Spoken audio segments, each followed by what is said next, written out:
I am going to tell you the story of Joseph Hunter Byrd and the lost mine of Tyopa. If it sounds like the Indiana Jones stories, partly it is. But it's a true story. And this is the story of Joseph Hunter Byrd, who was my father and Ryan's grandfather, great-grandfather. And this is his story in the lost mine of Tyopa. First, I need to tell you about the lost mine of Tyopa. When Cortez conquered Mexico, he found a land that was fabulous in riches, with riches in gold. And the most famous of the Aztec gold mines was the mine of Tyopa. It was way to the north in the Sierra Madre mountains of northern, what is now Mexico. And the Aztecs that's where they had obtained a good bit of their gold. And the Spanish took this over, did not treat the native inhabitants very well at all, and ultimately the Indians in that area rebelled against the Spanish, killed all the Spanish, and they were way back in the mountain fastness of this area so that the Spanish could never reconquer it. And the memory of the lost mine of Tyopa became a legend.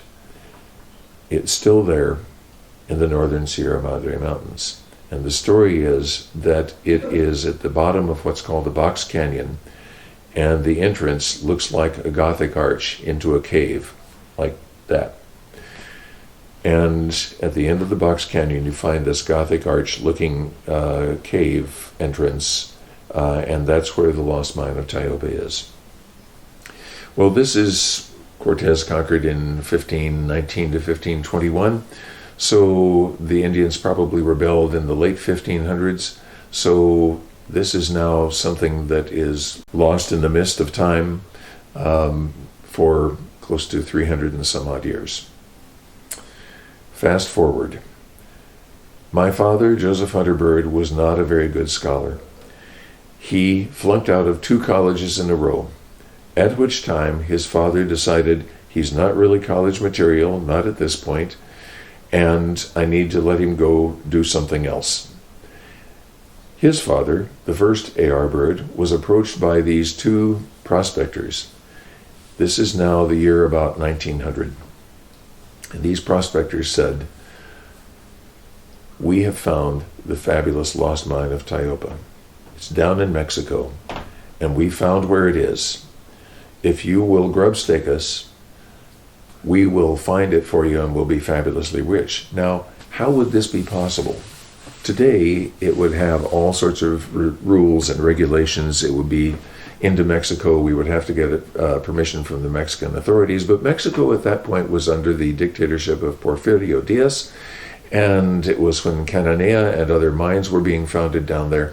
And as long as there was an arrangement made with the government, all sorts of things were possible. Lots of people were going down looking for gold and looking for other kinds of things then. So my grandfather, who always loved the idea and the story of lost mines, decided that he would take these gentlemen up on their offer, these old miners up on their offer, prospectors. He said, "There's one catch. You have to take my son with you." And his son, Hunter Byrd, my father, went along with them. So they get all of their supplies together, put them on railroad cars, mules, horses, all of the equipment, their guns, their camp equipment that they would need, and they shipped them down from El Paso to through Juarez and to Casas Grandes in Chihuahua. That was the last jumping off point. And so they arrived down there by train, and they get all of their equipment, and they're ready to leave the next day. So my father, who is 20 years old, thinks he is pretty good stuff, and so he goes into the local cantina, armed with his 6 guns. 41s on 44 frames is what he told me. And he's practicing his Spanish in the local cantina. And he's talking to someone there. And the guy he's talking with, he's facing the bar, my father is. The guy he's speaking with is facing the other direction, toward the entrance. And he suddenly turns pale and starts to move away. And my father says, "What's the matter?" And he said, "Pancho Villa." Pancho Villa comes up to him and he says, I didn't know what he said until later. This is another part of the story. He says, "Que onda, hierro?"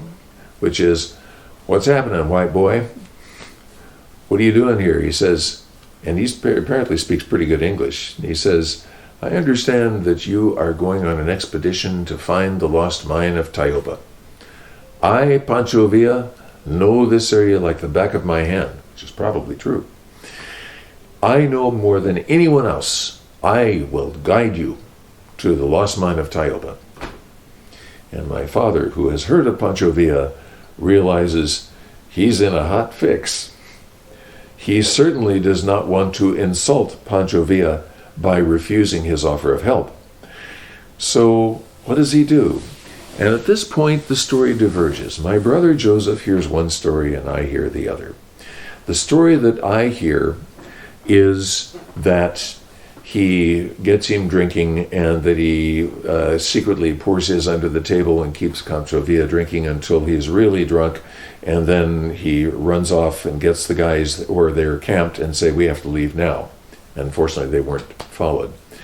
The story my brother is told, I think, is the correct one, and that is that he engages Pancho Villa, or Pancho Villa suggests that they have a poker game. Now, my father knows how to play poker pretty well, and he realizes two things. If he wins, Pancho Villa will shoot him. If he loses and looks like he's losing, Pancho Villa will shoot him. If he loses, but loses gracefully enough and it looks like he's trying his best, Pancho Villa's honor will not let him kill someone he's just beaten at poker. Especially as my father is constantly saying how much he appreciates. He's certainly heard of the great General Pancho Villa and how honored he would be and how honored he is, and thanks so ever so much.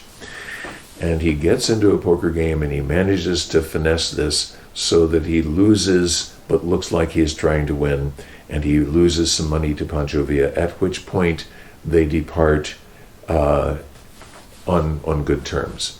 And then he goes back to the camp where he was, tells his companions that he just met Pancho Villa and that they'd better leave now. So they leave. They go way out into the Sierra Madre Mountains. One of the places that he stops is a Mormon settlement, and he gives the name of the Mormon settlement. And but I never had heard the name and it didn't make any sense to me. So he says, but they arrived there in the middle of a lightning storm, and he sees this person struck by lightning right in the middle of the road when they're driving rain and lightning, right when they see it happening. My father has had some courses at the University of Virginia and has heard of the theory of how you can bring people back to life from if they've been electrocuted. And so he calls for alcohol and he starts rubbing the guy's chest. I don't think he understands that he's doing cardiopulmonary resuscitation, but that's what he's doing. And by George, he starts to bring the guy back. He starts to come back. The townspeople are not happy with this at all, because they feel that he is interfering with the will of God. And they basically are very angry and hostile, and all the prospectors and my father, the other prospectors, have to hold them off at gunpoint, and they have to leave without getting the provisions that they wanted to get. So then they go into the Sierra Madre Mountains, and they were expecting to be gone for 2 months, and they get lost. And they go up what looks like a ravine, and go up what looks like it would be a trail into the mountains. They lose some, but it gets too narrow, and they lose some of their mules over the side of a cliff, and they fall 100 feet to their deaths. They lost others. They had to be living off the land. Their food supply ran out, and they lived by jerking their meat. They would kill a deer or kill a bear. He didn't like bear meat very much. And they pretty much, there was somebody that they found who was raving, who was a madman, that they tried to keep with him, but he ran off again. He was apparently had been lost for months in the wilderness, and they couldn't bring him with them. One of the one of the prospectors was acting more and more paranoid, and my father was getting a little bit leery about what he was going to do because he was afraid the guy was going to kill him. And he's awakened one morning with the sound of a pistol shot right by him, and he thought, oh my gosh, he shot me. No, there was a rattlesnake curled up on top of his head for warmth. He shot the rattlesnake. So he was having this hair-raising adventure, and they still couldn't find the lost mine of Tyopa. And then he comes to the area. I think one of the prospectors decides to go off on his own. I think it may have been two of them all with him. But he comes to the top of a cliff, and there down underneath is a box canyon. At the end of the box canyon is a cave with an opening like a Gothic arch. They have found, to all intents and purposes, the ancient lost mine of Tyopa in the northern Sierra Madre Mountains. Camped in and all the way around are hundreds of Chiricahua Apaches. When Geronimo was captured and agreed to surrender, it was in the late 1800s, and a lot of the Indians didn't go with him, and some that went with him when they were being shipped east. There was a sighting in Douglas, Arizona, and a lot of them escaped and went back to Mexico, where they continued raiding as they had been for centuries upon everyone else. I tell people the Apaches are equal opportunity pests. They were the fiercest warriors. They knew everything around in the country where they lived in, and they really didn't care if you were Anglo or Mexican or other Indians or anything. They raided everybody, and they continued living by that means, where they would raid local settlements, kill some people, run off with everything that they would run off with, especially horses, which were valuable.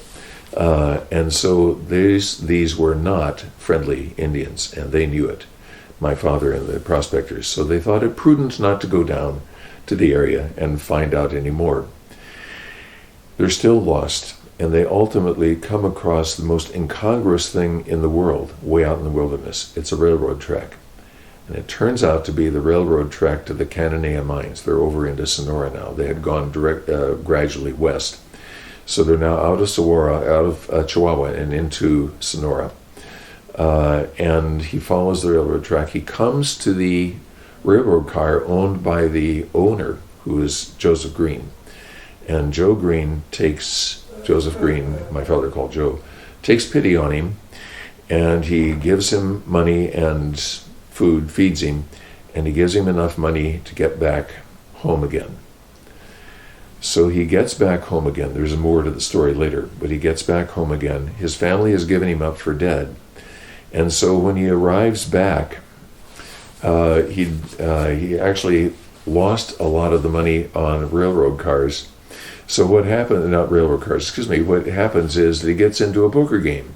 He describes Tucson, this is the year 1900, he describes Tucson as combinations of houses of ill repute, gambling salons, and saloons, and combinations thereof. He was seeing Barrio Libre in Tucson. Gets into another poker game, loses his money, pawns one of his 6 guns to be allowed to ride the rails. And what happens is the railroad police, called the railroad dicks, if they caught you trying to steal onto the railroad cars, they would throw you off, but they'd also beat you up. So if you had a little bit of money, not enough for a ticket, they'd let you ride the rails, which means you rode on the back of the coal cars. So he's got one of his 6 guns left, and he's riding the back of the rails, and some of the people riding with him are pretty rough characters, and they wait till the middle of the night and decide they're going to rob him, except he's got one of his 6 guns left, which they didn't realize, and so he draws his gun and points it at him and says, one of you is jumping off on one side, and one of you is jumping off on the other side. He said, but the train's moving. He said, yep. And they jump off, and he has the rest of the time people left him alone. So he gets back to El Paso, and his father has given him up for dead and has gone to live in family property in New Mexico. So he has to wire his father. He goes into the bank, and of course he's black with coal. He looks like a desperado. And so he wires his father, and his father sends him the money so they can go home. For years thereafter, he wrote to successive governments in Mexico and asked them and told them he knew where it was. He knew how to do it. And I was thinking, how would he possibly be able to find his way back? He was lost. He said, no, I could find my way back. No one paid any attention. Who's this gringo, in this Anglo person that's in the States? What does he know about this? So no one paid any attention to him. One of the famous writers of Western lore and the lore of Mexico was J. Frank Dobie. And J. Frank Dobie actually has a chapter in the book, or one paragraph in the chapter, on the lost mine of Tyopa, where he says, I was even approached by a Kentucky distiller who told me he could fly me there in his airplane. That was my father. This is before he lost everything. In the Kentucky, there was a 1937 flood, and he lost all of the money then. So that was the family story. When I joined the Sons of the American Revolution in 2004, I found out that one of his old friends, to my amazement, is still living, and that friend is Pat Jenks. He's passed away since. He was 97 years old. And was one of my father's dearest friends, and he was still living, and I went to see him. I hadn't seen him for 30 or 40 years. And he invites me in, and the first thing he asked me, he says, did your father ever tell you the story of the lost mine of Tyopa? And I said, yes, he told me that story. He said, would you tell it to me again? And I said, yes. So I sat there and told him and his wife, then living, the story of the lost mine of Tyopa. And he sits and thinks for a moment, and he says, I know where he was. It turns out that Pat Jenks had done exploration and knew this area also. He said, everyone looks for the lost mine of Tyopa too far south. It was much further north. And he said, the story your father told was absolutely accurate about where he was and where this mine is. And he triangulated on a map where in northern Mexico that mine would be found. He said there are just a few valleys, a few areas in there that you could find. It also turns out that what happened to the Apaches in that area, the Mexican government ultimately got tired of them. And with airplanes armed with machine guns, they found them in their valleys and they machine gunned them all to death. They killed them all in the 1930s. No one ever saw them in their native habitat and lived, except my father. He was the only one that had that story and knew where it was. So out there in northern Mexico is the most famous and the most fabulous of the Mexican gold mines. And I've got a map that shows more or less where it would be.